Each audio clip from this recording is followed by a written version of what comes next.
بارون لطف عشق زهرا میخونه با دستای خالی تمام دنیا یا توی بهار پیغمبر توی علمدار حیدر ماه منیر شهر الله پسر دلبند کوثر توی بهار پیغمبر توی علمدار حیدر ماه منیر شهر الله پسر دلبند کوثر کوثر کوثر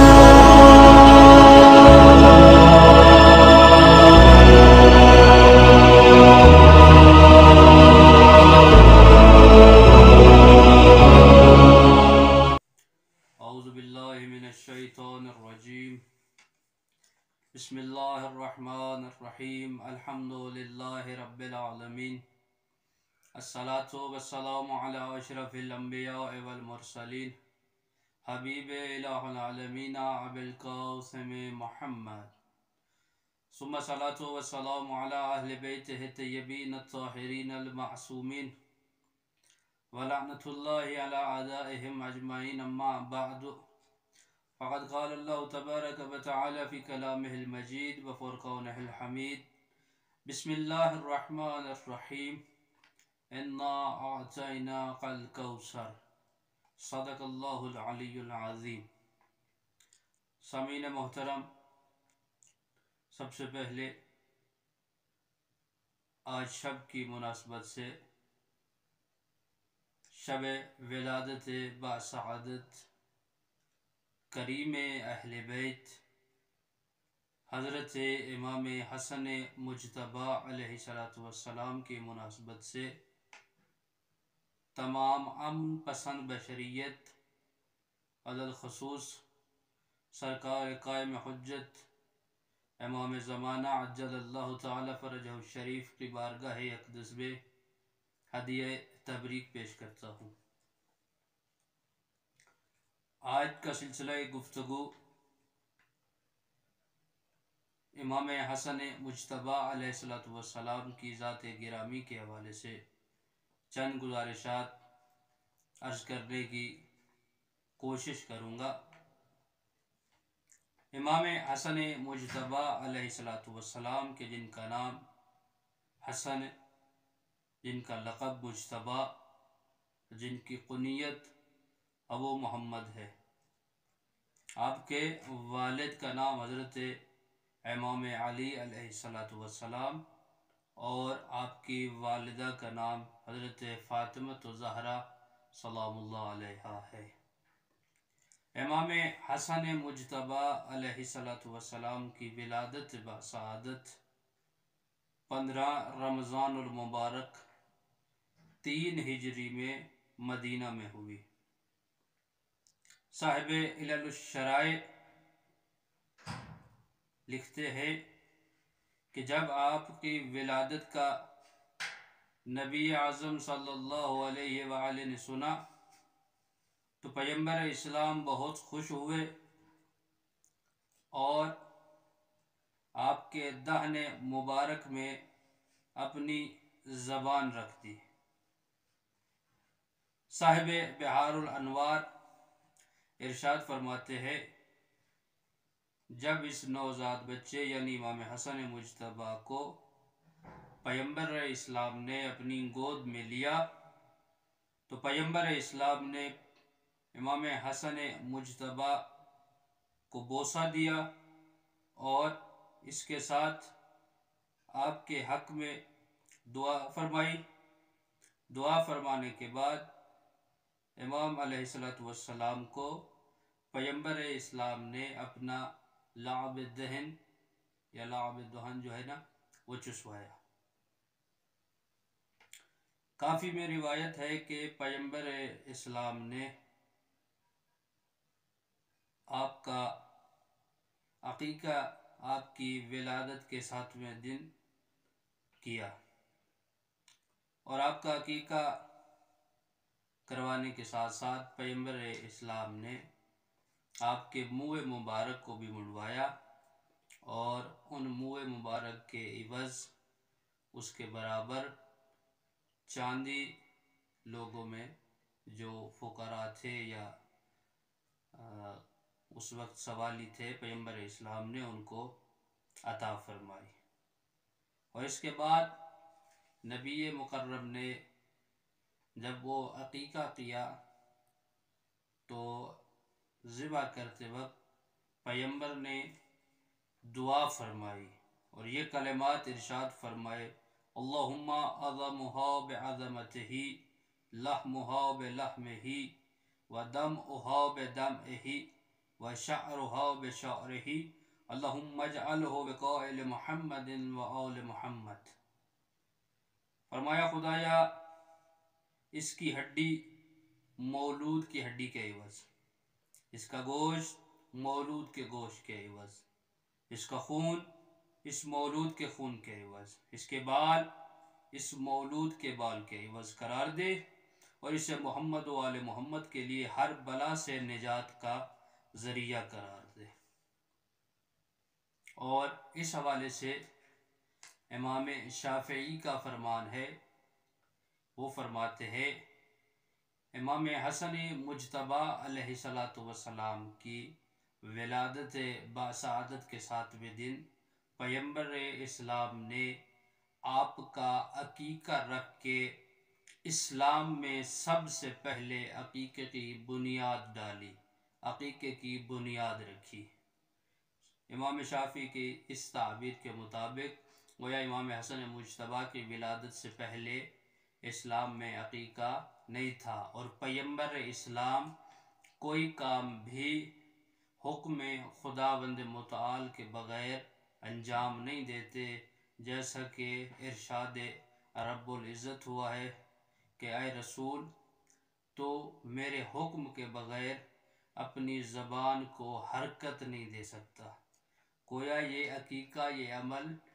حکم خداوند متعال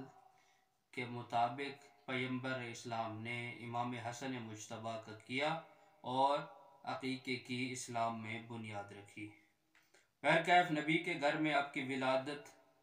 ایک خاص نوعیت کی خوشی تھی۔ میں نے آپ کے سامنے سورہ کوثر کی تلاوت کی کہ جب مکہ کے مشرکین آپ کے جو بیٹے دنیا میں تشریف لائے مختلف روایت کے مطابق، جن میں سے ایک حضرت